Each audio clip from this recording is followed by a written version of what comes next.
Alors il y avait beaucoup d'excitation, tout d'abord par rapport à la thématique. Beaucoup des personnes qui étaient là donc, étaient directement concernées.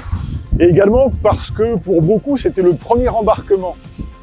Donc on a pu constituer une équipe rapidement, mais avec des gens qui pour beaucoup n'étaient pas encore expérimentés et qui avaient un très très fort enthousiasme à voir comment se passait donc une mission océanographique sur un navire.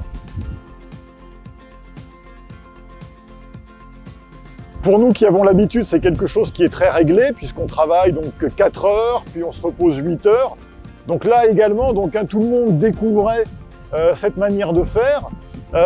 Mais donc globalement, voilà, tout le monde a réussi à s'adapter très très vite à ces conditions de travail qui sont très différentes de ce qu'on a à terre, mais qui nous permettent donc d'avoir une activité 24 heures sur 24 et d'exploiter au maximum le temps d'utilisation du navire.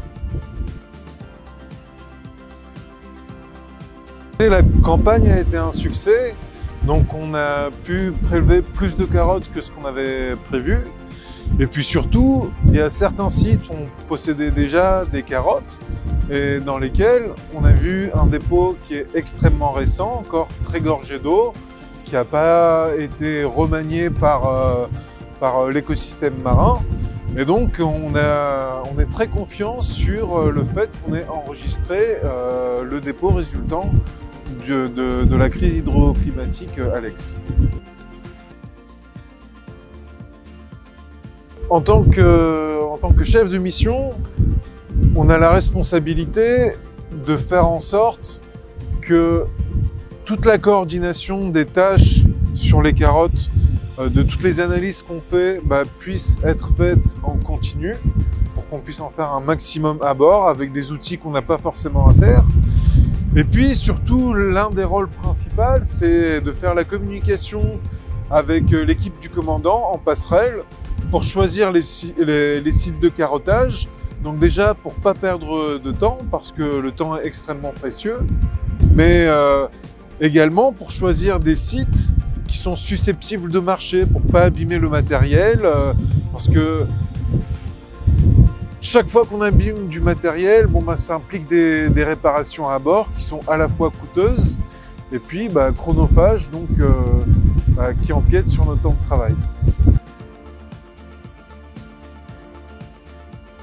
Bonjour, je m'appelle Aliment Mathieu, je fais partie du Master de Géophysique et j'ai eu, grâce à l'Université de Nice Côte d'Azur, l'opportunité d'accompagner la campagne océanographique SEALEX qui a pour but de regarder les effets dans les sédiments de la tempête Alex qui s'est produite dans les Alpes-Maritimes. Ça a été une super expérience d'être prolongé directement au cœur des sciences, au cœur des scientifiques.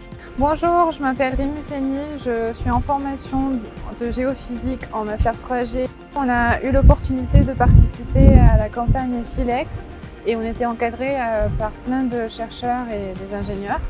Donc c'était vraiment une belle expérience. Bonjour, je m'appelle Alexandre Bouganimi, je fais partie du Master STPE 3G de Nice dans la catégorie géophysique. Expérience incroyable à réaliser, surtout du point de vue d'un master. Faire partie des équipes qui acquièrent directement les données et comprendre toute la difficulté du travail de science et de l'acquisition de données. Et c'est quelque chose qui, s'il peut être reproductible, devrait être encouragé, surtout pour les étudiants, car c'est une expérience incroyable à faire et surtout qui permet d'ouvrir des vocations et d'ouvrir de nouvelles voies, de connecter le monde et donc ainsi de faire progresser la science.